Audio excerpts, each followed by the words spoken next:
I wanted to take a moment to yet again talk about the significance of owning products rather than keep hemorrhaging money to subscriptions where you have no control over it. You know, you are really, really at the mercy of companies um, who you may feel loyal to, but they have no loyalty to you.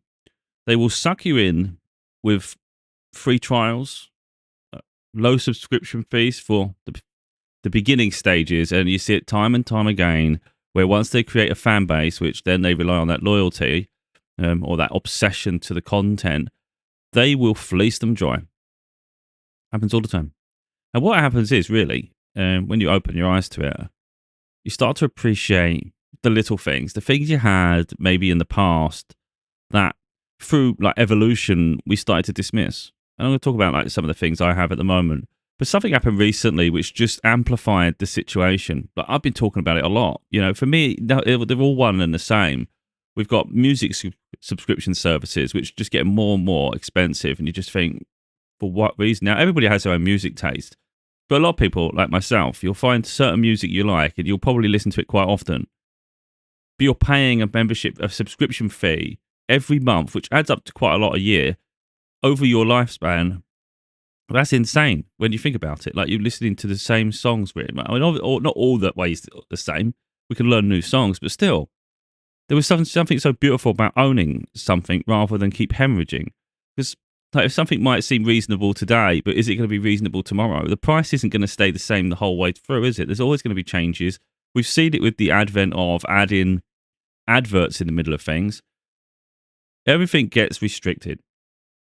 And that's just the way it is. So like I say, I don't see a difference between the music subscriptions, the TV movie subscriptions, and even gaming subscriptions. They're all based on the same premise and model, you know? So like I said, something's amplified here that's really pushed it over the edge. And I've been aware of it for a long time. I've been keeping my eyes open to this. Let me just get it up. Right, so we're going to start off with the gaming subscriptions. So Game Pass is one of the popular ones. And this isn't just gaming, so don't worry about that. It's not the case at all. It's just this has been a real highlight right now. To put it into perspective, it used to be back in the day, people would need an Xbox Live subscription service to access online. On PC, we never had that, but there's a restriction there, and that became the norm. So then all of a sudden, Sony copied it with the PlayStation, and now Nintendo have done the same. So it follows suit, and it becomes part of something bigger than just one company. It's very strategic. So that's what's the situation. Then they were giving away like free games every month. Weren't always great games, but every month there's like 2 or 3 games you'd get as part of a perk. You accepted that. Then they came up with Game Pass. So it's a subscription service you could pay extra for. And that would give you an access to a library of games that would rotate. And you literally, yeah, on the face of it, that's a good deal. Because you look at the cost of a game, you look at how much the service would cost for a year. It's a no-brainer. You might as well do the subscription service than keep buying games. But it was always quite obvious that it was apparent that it was going to be, the price would increase at some point because they've got to make profit. But again, companies start at loss-making to get you in. Then they decided they're going to merge the two together. They call it Game Pass Ultimate. They'll just bundle the Xbox Live and the Game Pass, and you get it that way. Again, everything leads to something, doesn't it? PC started off with these free trials to get PC gamers over because PC gamers are inherently stubborn. We get cheap games elsewhere anyway. We don't really need the subscription. Most of us, I say us because I have a huge library, already have an existing library of games that make us less reliant on a subscription model. And of course, the longer the service is available, which is what they was hoping for, you would start to use the service for the latest games that you don't own. Very, very cunning. Price creeps up. So you got this free trial. I think it was only about £3.50 a month, £3.99. It was something really cheap. Then it went up to £6 or £7.99. I think it was £6.99, then £7.99. Then I'm thinking it went up to £9.99. And now they've pushed it to £13.49. But you can see how it strategically got more expensive. But it's worse than that. That's for the PC community who are very stubborn. And it's a lot harder to keep them. If they'd put the price too high, people wouldn't even bother anyway. There'd be no chance. Because PC community is just different to console gamers. But if we go on Game Pass here, now, Ultimate was £14.99 just a few days ago. It was £14.99. It's been that way for a long time. Like I said, that includes PC Game Pass, so you can play it on your PC. You can stream it from cloud gaming. You can play it on your consoles. You can do online. $14.99. You think of how much a Call of Duty costs at launch, £69.99. I think it is something stupid like £70. Now I recognised that the games were getting more expensive, and I was putting it down to the fact that it made sense. Let's make the games more expensive, so then people will start looking at the subscription models as value for money. It's smart, isn't it? But what they've done now, they've pushed it too far. It's become so obvious now, you can't even hide from it. So now the price has gone from £14.99 to £22.99. And I've seen a lot of content creators talking about it, and I decided I wasn't going to go near it. But because I'm talking about something else, I thought I'd just touch on it. Because I didn't see this from content creation. Literally, I had PlayStation Plus membership, which I pay every month because of my PlayStation. Then I had GeForce Now, which is a streaming service that enhances your PC games. But I thought, well, I might just do Game Pass this month. So I went to go to get it, and I went, wait a minute, what the hell? It was $14.99, which is like pushing it to me for a subscription. Then I saw it was $22.99. I thought I would never use that service at that price. Never, ever. That's too much money. And most people do it for one game, and you just see the benefit of having a few, maybe you've got a few other games to play throughout the year. But predominantly it's for a game, a specific game. A lot of time for people, it's Call of Duty. So let's say Call of Duty comes out at £60. You can play it cheaper for £15 at launch. It's cheap, and you can just keep paying it, and you get some other stuff. It makes sense to a degree. It's about double the price of the game, but you get a lot of other perks, and it's not a big outlay. If you're going to release this service at £23, people only have to have 3 months, and it would have paid for the game. And if the main reason you're doing it is for that, it makes no sense as to why you would do it. And I can't fathom why anyone would. But I'm not paying that. Then I went down a little bit, and I thought, oh wait, there's other plans. What's the PC only plan? Bear in mind it was $9.99. Now it's £13.49. But for me, I was thinking that's pushing as far as it goes. But we know it's only going to get worse. So what's the point? You know, you could join, but at any point they can put the price up further. And if you live your life reliant on this stuff, you're going to find yourself like capitulating to every time they make a change. Me personally, I'm just stopping with it. I'll keep PlayStation Plus for now because it has PlayStation exclusives, and I like PlayStation. But even that's a fine line. I think over the next 12 months, I'll make a decision with that service. But Xbox, because they're greedy, they've shown their greed now. They can reverse the pricing, but everybody's now going to be. They've messed up something here. They've shown everybody their hand. So even if they roll back pricing because people start unsubscribing, everybody's going to know where they're intending to go with it, and there's no changing that. So for me, they've just killed Game Pass because it's no longer an affordable, viable option. There are perks included, but they're not perks that people specifically need. We can go and get our own perks elsewhere. It's just pushing shit on you, you know. Again, this isn't just gaming. We're seeing it with the music industry as well, where we see if you want a subscription service for the prices keep going up. I think we're about $12.99 now. It's ridiculous for a month's worth of music. It doesn't make sense. I know some people would say, well, it's the price of an album. It's not the point. An album you own. Like I said, I listen to specific music, and maybe I listen to add some new tracks sometimes, but it doesn't warrant that price. I could pick an album up, and I'll buy 4 albums, and it's my favourite singers, and then I don't have to buy any more music. I just have those. I can have those songs, and you're going to see how I've processed that. And I've been acquiring a lot of Blu-rays and DVDs and things. My collection is full of my favourite TV shows and movies. I have everything I could ask for at home. And I've been digitizing it. So I've been showing the process of me putting it on through my external Blu-ray drive. So it's got Blu-ray, DVD. You can also burn discs, but I haven't been bothering with that so much. I make my own CDs for the car if I want to do that. But I can also connect devices to the car. But yeah, I'm turning my movies and TV shows into digital copies, and people probably didn't think that was smart. I'm going to show why it's smart, because there's other advantages to doing that. I pay once, I keep it. I can then watch it on my computer, my device. If I've got a tablet and I want to take something on holiday, I can do it. I can put it there. I'm not connected to constantly needing Wi-Fi services to verify and validate something, to watch something I want to consume. I haven't got to worry about prices increasing. Now, obviously, there's so many models here. Like you pay out for this one, you pay out for that one, you pay out for that one. It's a lot of money throughout every month, let alone throughout the year and throughout your lifetime, you know. But for me, the music one is the one that really bothers me. Although the TV ones as well, they all bother me really deep down. So, like I say, I've been making my own digital files of things that I own. So I've already got the copies at home, you know, the physical things. So that's the Game Pass one. Just trying to think what the other ones were I was going to show, because I was going to show my digital. So this is where my digital record is at the moment. I've been making like movies. I've been doing my movie stuff. I think I've got one file open. I might have closed it. So let's say we went on to, where's my post-apocalyptic? Let's say we did this one. Let's say we did Zombieland. I've got Star Wars. I've got Lord of the Rings. I've got everything. I've still got more to back up. You know, I've got a lot of films to back up.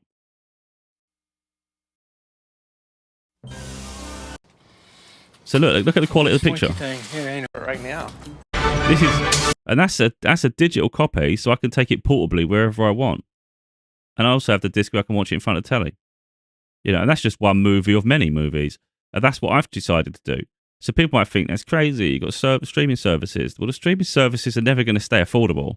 They have no interest in that. And they will curate the content for you. So you have to watch what they want when they want you to watch it. And they'll remove what they want when they don't want you to watch it. It's a whole process. And then you start having edited versions of films as well. When a woke culture starts, it gets a bit annoying. Then we've got TV shows. So even if we did like The Last of Us, for instance, we got let's say just pick the random one in The Last of Us. This is season 1. I've got season 2 now as well. This how sharp it is. Even if I picked a DVD, for instance, let's go. These are Blu-rays. But even if it went for a DVD, what DVD could I do? Let's do Secret Window. I like Secret Window. Johnny Depp. You've had before, in which case it looks fine. Help. Obviously not as sharp as Blu-ray, but it's still perfectly fine. Are you there? I saw you. Anyway, so that's my movie collection. Of course, I've got a music collection as well. And there's so much you can do with it. You can make your own home server if you chose to. You know, you want to go that far with it. But what I want to do is show my iPod. Now, I was going to sell my iPod because I'm trying to build a computer, and I was like, that will help me afford the build. But then I was using it last night. Someone asked me a question about it, and I answered because I was selling it on eBay. And at the same time, I was thinking about, well, why don't I try and adapt some of these movies that I have? Why don't we convert them to the iPod as well? Make them smaller files for the iPod. And that's what I've literally done. So I've done a select few so far for the iPod. Now, I could probably reduce the file size even further. At the moment, I don't feel a need to, but because the iPod has like 160 gig storage, I already had like 70 gig spare after all the stuff I've got on it, the music and stuff. So I've got loads. That's my movies. I mean, my TV shows, I've just put Last of Us and Wednesday on it. And I'm gonna show a video now where I've done this. So I've bought the films. I have the physical media, Blu-rays, DVDs, CDs. This is stuff I've acquired over time. Pay once, you keep it. And I decided I'm going to put it to use by making digital files. So then I've got digital copies if I want to take my laptop anywhere, if I want to do that. If I haven't got tablets because I don't feel a need with a laptop. But if I had a tablet, obviously I could put on a stick and discs and all the little micro SD cards if I wanted to. And you could watch that wherever you want. So that one physical disc, which people think is pointless, has turned into a digital file that's mine to keep. And you can see the videos here. So what I'm going to do is show a video I put on TikTok before I did this video. And I want to show my iPod Classic. So this is it. You can see it. Like maybe it'll give it a bit more sense with the size of it here. This is how small it is, but it's so cool. So like if I'm on holiday now, this is what made me keep it. I just thought about it, and I thought there's something quite cute, I think personally, about something being so portable. I think we've got to the point where we've blown everything up, made it as big as we can, which it can be incredibly high fidelity, but it also looks incredibly clear on this. And this is so portable. It just fits in your pocket. It doesn't waste the battery of your phone. You're not relying on Wi-Fi. It's not distracting. You don't get phone calls in the middle of anything. And like I said, it's portable, and it literally has a video screen as well, so you can watch movies on it. You can watch TV shows and obviously listen to all your music. Effectively, it can have your entire library in your pocket at all times, forever. Like I can have all my, well, not all my movies probably, unless if I compress my movies a bit more, make them a bit more lower quality, then yeah, I can get them all on there if I want to. But definitely have my whole music library, which I can continue to grow and expand. And I've also got this little Bluetooth dongle you put on here, and it'll literally send it my noise cancelling headset here and my AirPod Pros. It works perfectly with this. So I can do that, but then I thought about it yesterday, and I thought, well, let me find my headphones, because I've got the original AirPod earbuds, Apple earbuds. So they're wired. And I've got a bit of a knot there. It's my own fault. I can undo that in a minute. I'll do it now. I don't like knots. I'm a bit OCD, I think, with some things. So the idea that I leave it, I can't leave it. Anyway, got here. This is the volume up and down button as well, and skip tracks and all sorts. But yeah, the thing with that is you never have to charge it, do you? You never have to charge it, worry about connections and all that crap. It's like literally just you and your iPod like it was back in the day, and I missed that. So, okay, again, I could use these devices if I want to, or I can just go it's simple, never charge it, use it. These are the most comfortable earbuds you'll ever have as well, the original ones. But anyway, like I say, how small this device is. It's so nice. And I just thought about it because I was going to. It cost me £179 back in 2009, and I haven't been using it for a little while. There were periods, but maybe 5 years or so ago, I was using it. But then it's like it slowly faded. I get distracted with other stuff. But what I've noticed is I've got Echo devices in all the rooms. Most people will have smart devices like that, and actually, the one in the living room is the bigger one, the one that's a bit more bassy. I haven't had that plugged in for a while. The one in my kitchen, haven't had that in a while. I have the one next to my bed that I have, but it's because it's the clock as well. But I'm looking, thinking, I am not really using it so much anymore. I have you'll see in a minute, I have a dock I can put this on. It's a speaker and video built in, and it can have, it even has USB slots and things. So I could put a flash drive. Oh, I forgot. But I could put a flash drive in there with with films or even music, and it'll play from that as well. It's really cool, The old technology is still useful. So I'm getting a bit fed up being spoon-fed content and given a premium to consume that when I literally can just consume it in a different digital way, the older way, something a bit more physical, tangible. Like I have access to this. This is my music. It's my movies. It's my TV shows. So I'm going to show it, and I'm going to show that I think people need to start considering detaching. I'm not saying just have a complete detox, because that's not always easy. I think slowly detach from the services. I was hooked. I was literally hooked on Netflix before. That was my show. That was my channel, Netflix. I barely turn Netflix on now. I prefer Prime, so I use Prime Video more, but I don't even use that all the time. I've got my game console, I've got all my movies and everything. I don't need it. At the minute, TV shows, I'm watching Boardwalk Empire. I've got season 1 to 5 on Blu-ray, and I'm really enjoying that. And that didn't cost me a lot. I got it used, but it cost me overall, because I bought some of the seasons I bought separately, but overall it's cost me about £20. Something like £24 for 5 seasons of a TV show. That's like 2 months of Netflix. It's like, I'd rather just own it and watch it whenever I want for the rest of my life. Do you know what I mean? Like, this is things, I'm not susceptible to price increases. And as soon as someone goes too far with the prices, I'll just cancel the subscription because I'm not reliant on it anymore.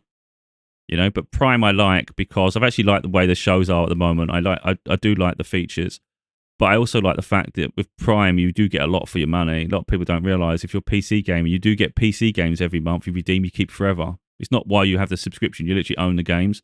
That's really cool. You can rent, you can borrow books, digital books. You can access the digital music library, limited, but it's still free. It still feels free, and then you get your next day deliveries through Prime, and you get all sorts of perks. And I just think that's great compared to what the others are offering. Anyway, what I really want to do is show this now. This is a video I posted to TikTok, and I just want to showcase my iPod, and you can see what you can do. And for me, that's great. I can probably get some of the videos on my iPhone if I want to. I haven't even tried to figure that out. But to be totally honest, I like to detach from things like that anyway, where you don't have to listen to the phone ring. You don't have to worry about a text message, an email, and all this crap. It's like detach. Go back. I prefer to be back in the early 2000s. I like to be back in the 90s. That's my era, really. So I'm just finding something quite beautiful about having access to it still. So if I'd sold this, I know I'd want it again. That's the sad part. I know I would, and then I'd have to buy someone else's because you can only buy them used. And I've had this since new. I went to the shop when they announced they were discontinuing it because I absolutely love the classics. And I went to the shop and just bought another one. I've had a previous model as well. I've had a lot of them. The Nanos, the Shuffle. Never liked the Shuffle. Anyway, iPods are awesome. So let's just watch now. You can see it. It's not just video, it's music as well. But I could only show a little bit of music because TikTok has a copyright problem.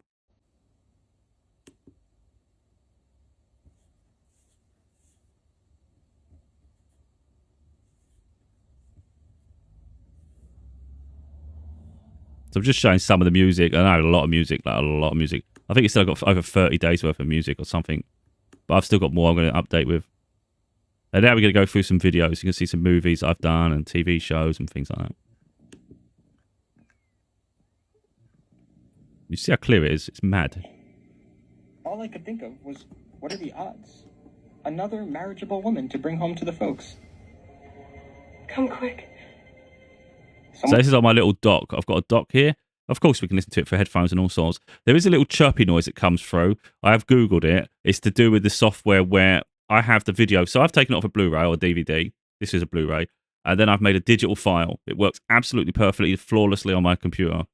Getting a video to work on the iPod is a bit more cumbersome. It's very specific. And a lot of the formats didn't work. I couldn't even get it working on. I was like, oh, god damn. So back in the day, it was simple because it was the only format, if you like. Now there's so many options. You have to make sure it's compatible. So now I've managed to get it on there. The sound works, but this little tiny noise comes. So there's obviously going to be a setting somewhere when I'm encoding the video from the file I have to get it to work perfectly on this. And it's going to be worth taking the time to do it and replacing files. But it's all the process. But the point is, let's say I never touch this iPod again in terms of uploading. I have so much music, but also now I have movies and TV shows on it as well.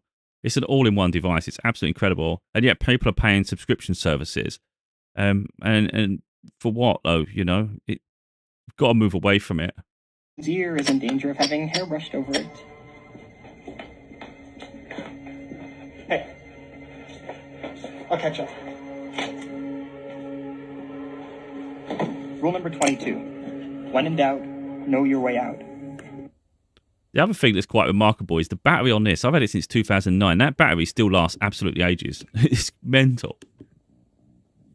I know there was long periods where I weren't using it, which should be draining the battery, but didn't. It's a bit of a beast.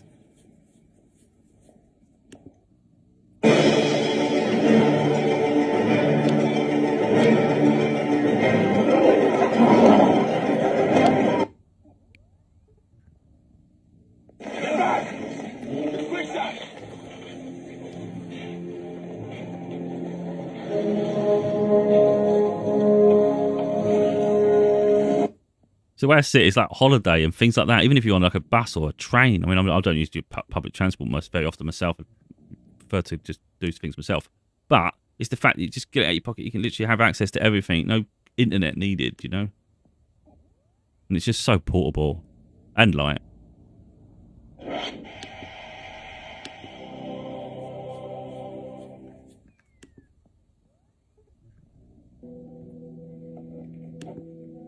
This is The Last of Us, which is very recent.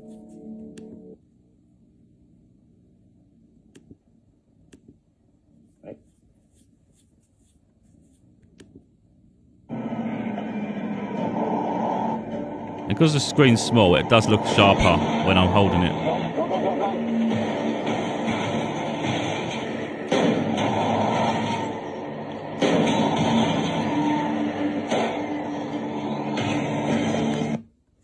Because that's just getting compressed by the platform, to be totally honest. Mine looks incredibly sharp on my screen. And then we've got Wednesday, a Netflix show, but I have it on Blu-ray, so I'm waiting for the second season to come on Blu-ray. But yeah, managed to get that on there as well, you know. So we get even all new stuff. Pick and choose what I want out of my whole collection to digitize and also transfer over to the iPod.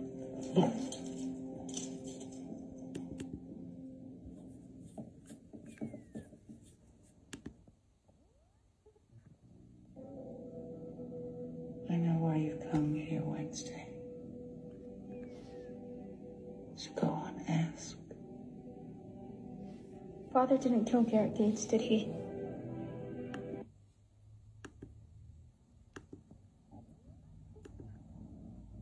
So I can play a little bit of music. Of course, this is going through the speaker system that I've got there, but we've still got like the headphones and all sorts of stuff, you know.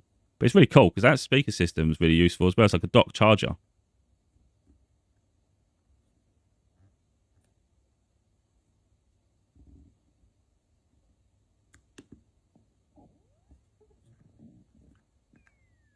Bear in mind how old this is. It's like 16 years old. I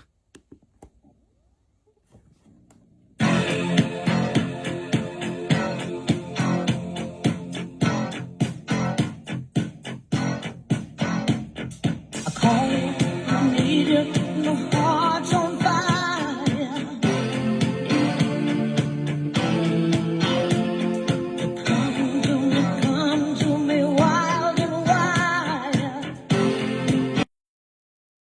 That's me just showing really the fact that we've got a wired headset, and then we've also can use Bluetooth if you want to use your noise cancelling and have all those features. But of course, it adds a bit of the reason I did that really was for myself. Is if I'm traveling around in my pocket, I don't always want this dongle dangling all over the place. Although depends what I'm doing and where I am. If I want to wear my AirPod Pros, keep it hidden, I can do that.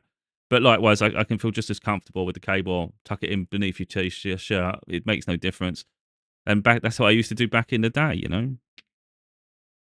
But like I say, it crosses over between all of them. You know, it's music, it's TV, it's movies, but also gaming. I really am anti these subscription services to a degree. If it works for a while, great, but don't ever lean on it like it's freaking that's everything. Because I know a lot of people, they just remove everything. You know, they just cleanse all their stuff and say, look, I'm never having physical again, blah blah blah. And it's like, well, you are at the mercy of the platform then, because owning physical doesn't mean you're limited to physical. You literally can digitize your content if you know what you're doing, of course. And then you've got all of these options. All of a sudden, you've gone from this situation where you think you need this bulky player or a big disk drive for your TV, which you think, yeah, oh, I have to, and I've got to place all this disk in. All of a sudden, you've got it portable through a tablet and your laptop. But even now, you can even go beyond that and make it portable in your pocket. That's this. I mean, obviously, you're carrying your phone around anyway, so it's not like you say the phone's irrelevant. But this is smaller than the phone. You know, if I want to do it, but iPod's smaller than a phone. It's quite incredible. Then the storage is crazy. But like I said, I pay £179 back in the day new. They're now about £100 on eBay, give or take. So like I said, I was tempted. I came close to selling mine, but I knew I'd regret that. Not that I'm 100% relying on it, because I have other ways to consume the content, you know, with my digital collection. But I like the fact that through digitizing it, I'm finding ways to put that to use rather than it just be sat on the computer whenever I need it there. If I choose to use it, I actually can take it portably with me and all sorts, you know. And I can continue to do that. So that's my iPod collection. But like I say, any of the movies so far, and I'm still adding more to it. This isn't like I'm finished. I have to sit here and do that. Let's say I fancy watching Big Bang Theory. I can pick and choose. Like I could, let's say I've got a storage capacity problem, and I don't want to reduce the quality of the videos. I mean, I might look into reducing them. I might play with the sizes and stuff, trying to find a sweet spot. It's worth me doing that. It takes some time. But let's say I don't want to do that. Well, I can take them off anyway. So let's say I'm not watching Wednesday at the moment or The Last of Us. Okay, I can delete it off the iPod and put it back on whenever I want. You just go to iTunes. And then we can go, and then I could convert season 1 of The Big Bang Theory, for instance. I mean, I've got 8 of these seasons. I've got to do the rest. Or I could pick and choose episodes from there. Or I'd say to myself, oh, you know what? I fancy watching Friends. Oh, let's put Friends on then. We've got episodes of Friends. Game of Thrones. Let's put Game of Thrones on then. All right. You know, I can have whatever I want at any given moment, and that's just TV shows, and I've got movies. You know, I could put the whole Star Wars collection on if I want to. I could say to myself, you know what? Let's put where's my sci-fi one? Let's put Avatar on. We've got both Avatar films. Jurassic Park. I've still got to put the Jurassic Worlds on here, by the way. But yeah, so we got that. And even if I wanted to go, where's fantasy? Let's put the Lord of the Rings trilogy on. You know, I can do that. Again, I've still got a whole collection I've got to transfer to digital. But the point is, I can take off of the iPod and put whatever the hell I want on it, you know? It's an all-in-one media device, and that's what ended up tempting me to keep it anyway. And I was looking at the prices of subscriptions, and I thought, to be honest, you know, you can maybe have nearly a year of a subscription service for the price that I would get for this. But that's just for 1 year. And eventually that price is going to go up, and it's going to be more sensible to keep this. And I think not just keep it, but put it to use. So even when maybe technology changes and things, you don't have to adapt to it because you're not hemorrhaging to it. It's like, if this works and you're happy with the quality, which I am, you're happy to have the experience that I'm happy to have. I'm happy to go back to the wired earbuds. I'm happy enough to use this dongle sometimes, you know, and use the wireless if I want wireless. It just depends on what I'm doing, where I'm doing it, you know. And for me, that experience is valid. And like I said, I can just dock this in its speaker, and I can have that, pick a room I prefer it to be in, and I can have it there anyway. And of course, you can move it around if you choose to. And because I've got this dongle, I could get Bluetooth. I think the Echo ones do work with Bluetooth, but I think they're a bit more tedious to get working. But you could find Bluetooth speakers, I guess, and put them around your house.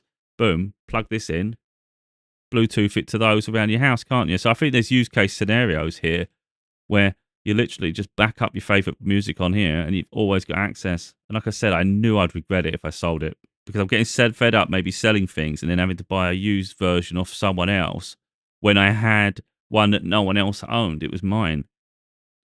I'm actually now thinking about it. I'm not sure she's that interested, but I'm thinking of getting my daughter one. Give her a window to the past to a degree. But she literally, even if she doesn't appreciate it immediately, she might appreciate in the future the fact that she can have her whole music library and her favourite films and TV shows in her pocket at all times for forever. And there'll be times when you want that, you know, you don't want any, you haven't got space for everything else or something. You just want to, you just pull it out of your pocket. You got it in your jacket, or you got it in it, and you literally. I think there's something incredibly beautiful about iPods. And that's just the iPod, of course. That's just not going all the other directions with things. When we look at the gaming, for instance, it's just unreal. You know, it's mad. This here, Forza Horizon 5, like I said, there's use case scenarios where you say, oh, to Forza Horizon 5, Call of Duty, back in the day, you'd say that's the membership. If you just play those two games, that's your membership for a year because there's new Call of Duty all the time. But now at nearly £300 a year, it is about £300 a year, really. It's roundabout. That doesn't make sense anymore because that's only about £120 worth of games for £250 subscription a year. Why would I do that? And the games can go on sale right now on other platforms, like on Steam on PC, on PlayStation. Forza Horizon 5 is £27. So just round it to 25. Why would I pay £22.50 a month when I can just buy the game for that monthly fee? I could own the game now. So yeah, when you look at full price, fine, but they go on sale. They drop in price sporadically at different stages of the year. This is no longer viable, in my opinion. They've done a watered down version for $10.99, but you know they're curating it. You don't get day one games. If Call of Duty comes out, you're not playing it, and they haven't. It doesn't. It's not suggested whether it'll ever go on there. What are the half of the? You know, it's a farce, and it just signifies the trend. So I personally think it's time to start perhaps even looking towards the past, because the past was actually, I think, more significant in the sense that we owned something. And I think that's what people need to start getting to, personally. So, yeah, own a collection. Yeah, I'm happy with my collection. I'm happy with what I'm doing. So, like I said, it's always little use case scenarios where you can adapt something. And it's like, I didn't think about that. Let's have a go at doing that. All of a sudden it works, you know. Like where I've just turned my movie collection into iPod. It's like, let's actually put that to use. Because I had so much storage. I had like 70 gigs. I had all my music. Still want to put some music on there. But I had like 70 gigs spare. And it was like, well, why don't we try and put some videos on there then? Let's see what we can do with that. You could even put, like I did it with one music DVD, you know, concert. You can put concerts on there as well, of course. Through the iTunes app, you can literally say whether it's a film, whether it's a TV show, whether it's a music video, and it'll literally categorize it. There's all sorts of things. Once you start delving, you start to see all the little things you can do with iTunes. But you do need a specific version of iTunes now with the iPod. Like the latest one don't work. You have to get 12. I think it's 12.5.3. So you have to look that up, and then it works with the iPod. So you might, if you get a newer but moderate version of iTunes, you might think it don't even work anymore. No, you need the specific version, and then it works perfect. And then you need software to encode videos. So that's a whole process in itself. But you learn that at anything, we can all learn things. If we really want to learn, we'll find a way to learn. That's the thing, isn't it? So I know things can seem complicated, but it's only complicated if you just bury your head in the sand. So effectively, if you look at what the streaming services do, they're creating digital copies of the films, and then they're distributing it remotely through wireless connection and allowing you to then download it. So you might go, oh, but I can download it and I can put it on my phone. Well, is that not the same as what I've done here? I haven't downloaded it. I've transferred it myself manually. But how's that different to downloading? Like, so you've downloaded it, but then there's usually a license term attached to it. Maybe you've got 14 days to watch it, and then it wants to renew the license, so you've got to delete it and download it again. I put it on here. It's mine forever. There's no license attached to this, which is what they don't like. So there is that, and then you think, oh, I'm streaming it, and maybe quality is good, maybe it's not, but it's reliant on the connection to the server as well. So, most of the time it's reliable, isn't it? I mean, they've invested a lot of infrastructure, but you are constantly reliant on this constant stream to access it, or of course download with a temporary license. Whereas I don't have to stream anything, and I don't have to download something with a license. So, the things that people are saying would say is the benefit is the things this can already do. You might say, I can put my music on there and I can listen to it through my headphones. The ones I love. Well, get a dongle. You just attach it to it. There's different styles of these things. All of a sudden, I plug that into there and I'm listening to it through these. They've got a massive bass. I'm listening to it from my AirPod Pros, You literally transform something maybe think is archaic to something that's quite modern. And I personally think trendy. I can see this going really trendy at some point because I think people are going to start thinking smaller is cute. I think the fact that this is more than a music player, it's actually a music video player, and it has such huge storage, the battery lasts absolutely ages, and it's literally a permanent collection. I just think that's a lot. That's really impressive to me. So it's impressive back in the day, but I think it's becoming just as much impressive now. Anyway, hopefully that's helped people just have a little perspective on taking back control, because it's going to start costing an awful lot to consume content in the ways in which you don't really need to consume it.